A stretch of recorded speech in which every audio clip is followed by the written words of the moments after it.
students, welcome to your biology class. Hope you are all well. So today we will start with the daily review and then we will start our new topic. So first question is list 4 functions of the human heart and why is double circulation necessary in the human body. So the function of human hearts are to pump oxygen rich blood to all parts of the body, to pump carbon dioxide rich blood to the lungs, to pump blood throughout the body and to maintain the blood pressure. So the double circulation is necessary in human bodies because humans have high energy requirement to maintain their body temperature. So in order to fulfill this, cell needs to constantly supply with oxygen. So hence the oxygen rich blood and carbon dioxide rich blood are not mixed in the heart but pumped separately. So जो double circulation सबसे ज़्यादा necessary क्यों है? Because human beings को energy की requirement जो होती है बहुत ज़्यादा होती है, राइट। तो एनर्जी रिक्वायरमेंट ज़्यादा होती है तो इसलिए हमें ऑक्सीजन रिच ब्लड जो है और कार्बन डाइऑक्साइड रिच ब्लड जो है उसको सेपरेट करना ज़रूरी होता है ताकि कि ऑक्सीजन की जो है वो मिक्सिंग कार्बन डाइऑक्साइड में ना हो और वो वेस्ट ना हो oxygen. Okay, so next is why is it necessary to separate oxygenated and deoxygenated blood in mammals. तो मैमल्स और बर्ड्स में ऑक्सीजनेटेड और डीऑक्सीजनेटेड ब्लड सेपरेट करना इसलिए ज़रूरी है बिकॉज जो सेपरेशन है वो हमें हेल्प करती है maximum efficiency of the circulatory system, मतलब कि ज़्यादा एफिशिएंसी ऑफ ऑक्सीजन जो है वो हमें यूटिलाइज करने के लिए मिलती है, इसलिए हेल्प करती है। इसलिए जो डीऑक्सीजनेटेड और ऑक्सीजनेटेड ब्लड जो है उसको सेपरेट करना ज़रूरी होता है। और जो जैसे कि कई एनिमल्स हैं उनको अपने बॉडी टेम्परेचर मेंटेन करने की ज़रूरत होती है, चाहे बाहर का टेम्परेचर जैसा भी हो। सो इसी बॉडी टेम्परेचर को मेंटेन करने के लिए ऑक्सीजन की रिक्वायरमेंट जो होती है वो ज़्यादा होती है। तो अगर जो ऑक्सीजन है और कार्बन डाइऑक्साइड है वो उसको हम सेपरेट नहीं करेंगे तो मोस्ट ऑफ द ऑक्सीजन जो है वो वेस्ट हो जाएगी मिक्सिंग के दौरान। तो इसलिए डीऑक्सीजनेटेड और ऑक्सीजनेटेड ब्लड को सेपरेट करना बहुत इम्पॉर्टेंट है। So describe double circulation of blood in the human beings and why is it necessary. So the double circulation of blood in human beings is a process in which blood passes twice through the heart during the complete cycle. Okay, so double circulation में heart में blood जो है 2 बार enter करता है, first oxygenated and then deoxygenated. तो ये इस डबल सर्कुलेशन से क्या होता है कि जो ऑक्सीजन रिच ब्लड है और कार्बन डाइऑक्साइड रिच ब्लड है उसकी सेपरेशन नहीं होती है। और डबल सर्कुलेशन स्टार्ट कैसे होती है कि जो सबसे पहले जो लेफ्ट एट्रियम है वो ऑक्सीजन रिच ब्लड जो है वो रिसीव करता है from the lungs and after left atrium the blood goes to left ventricles and from where it is further sent to aorta and from aorta it is supplied to all body part of the body. All then the after all body have received the oxygen rich blood they secrete carbon dioxide rich blood. उसके बाद जो है वो carbon dioxide जो है वो diffuse करते हैं ब्लड में। तो जब कार्बन डाइऑक्साइड गैस जो है वो ब्लड में डिफ्यूज़ होगी then blood will be a deoxygenated blood. Vena cava है जिसके पास डीऑक्सीजनेटेड ब्लड है, वेना केवा एक आर्टरी है जिसके पास डीऑक्सीजनेटेड ब्लड है। तो अब वो डीऑक्सीजनेटेड ब्लड जो है through vena cava enters the right atrium and after right atrium it enters right ventricle and after right ventricle through the pulmonary artery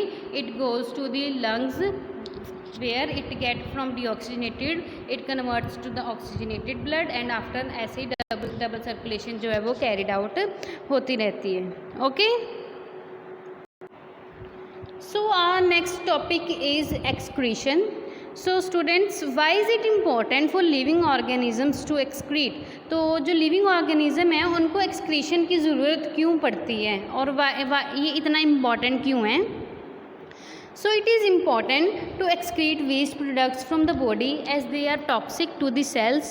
If accumulated for a long time, they can affect the functioning of organs and even lead to a death. तो हमें excretion की इसलिए ज़रूरत पड़ती है because जो toxic waste होता है excretion जो होता है हमारी बॉडी का उसको excrete out होने की ज़रूरत होती है। अगर वो toxic waste जो है वो हमारी बॉडी में ही रहेगा तो वो accumulate हो जाएगा और लॉन्ग टाइम के लिए accumulation होती रहेगी जिससे कि वो हमारे बॉडी ऑर्गन्स की फंक्शनिंग में अफेक्ट करते हैं। ठीक है, सो Let us watch a video to understand the excretion in humans.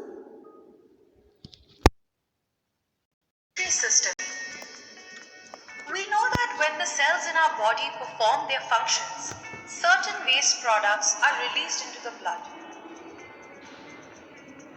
These include carbon dioxide, salts, excess water, and many other waste products. What will happen if these waste products remain in our body? Yes, the accumulation of these waste products can cause damage to our body and make it fall sick. So, it is important that these waste products are regularly removed from the body. But how does our body remove this waste? Let's find out in this video. The waste from our body is removed in various ways. Carbon dioxide is removed through exhalation. The process of sweating releases water and salts. This causes our body to cool down. However, most of the waste found in the body is removed in the form of urine. Urine consists of 95% water and 5% waste products. One of the major waste products in urine is urea. It is produced during the breakdown of excess proteins in our body. Now, how is the urine formed and excreted from the body? We know that impurities can be separated from water using the method of filtration. Similarly, waste materials can be removed from the blood using a filtration system present in our body. This filtration happens through the excretory system of our body. The excretory system consists of a pair of kidneys, a pair of ureters, a urinary bladder, and the urethra. The kidneys are fist-sized organs shaped like beans. They are located on each side of the backbone below the ribcage. The blood enters the kidneys through the two renal arteries. Each kidney has millions of tiny filters called nephrons. Inside the kidneys, each renal artery branches into capillaries to make contact with the nephrons. Nephrons filter the blood by removing the harmful substances and forming urine, while retaining the useful substances and the right amount of water. The urine produced in the kidneys is then transported through tubes called the ureters, which connect the kidneys to the urinary bladder. The urinary bladder is a muscular organ which is located at the base of the pelvis. The urine produced by each kidney is sent into the urinary bladder for storage until it can be released from the body. Once the bladder is full, the urine is excreted through the urethra. The urethra carries the urine from the bladder to the outside of the body. Now, what would happen if one kidney in the body stops working? Most people can live a healthy life even if one of their kidneys is functional. However, if both the kidneys fail, waste products start accumulating in the body, causing serious damage. There are two ways to overcome this. The first way, which is more commonly used, is dialysis. Dialysis is a treatment that filters the blood with the help of a machine. This helps remove toxic substances from the body when the kidneys are unable to perform their function. The second way is to undergo a kidney transplant. This involves placing a healthy kidney from another person into the body of the patient. So today, we learned that the kidneys, the ureters, the bladder and the urethra make up the excretory system. The kidneys filter the blood and form urine, which is then transported by the ureters to the bladder where it is stored, and it is finally passed out of the body through the urethra. Okay students, I hope you have understood this video. So which part connects the kidney to the urinary bladder? So जो urinary bladder है तो उस कौन सा part जो है वो kidney को connect करता है? So the ureters are the one which connects kidney to the urinary bladder. And what is the function of urinary bladder? So the function of urinary bladder is to store the urine formed until it is removed out of the body. So what are the kidneys made of? Like we have studied in this video, kidneys के अंदर क्या present होता है? So nephrons are present in kidneys. So it is nephron where the filtration of blood occurs. So let us understand this in details. तो अब हम nephron की structure के बारे में पढ़ेंगे और पढ़ेंगे कि यूरिन फॉर्मेशन जो है वो कैसे होती है. So what are kidneys made of? जो किडनीज है वो किसकी बनी होती हैं?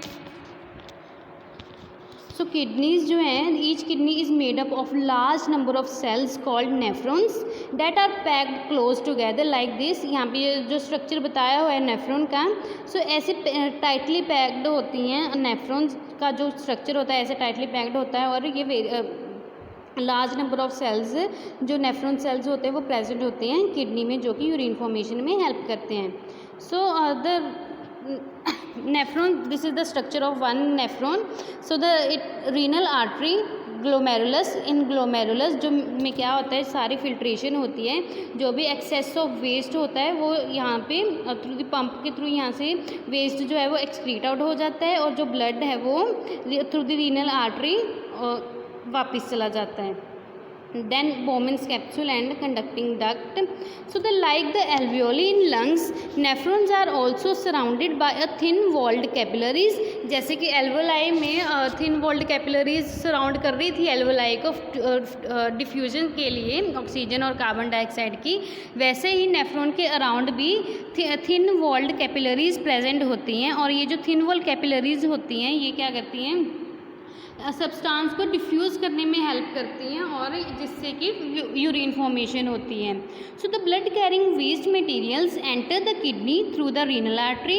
सो द ब्लड जो कि डीऑक्सीनेटेड ब्लड है जिसमें कि वेस्ट मटेरियल प्रेजेंट है वो थ्रू रीनल आर्टरी किडनीज में एंटर करता है and inside the kidneys it enter the nephrons.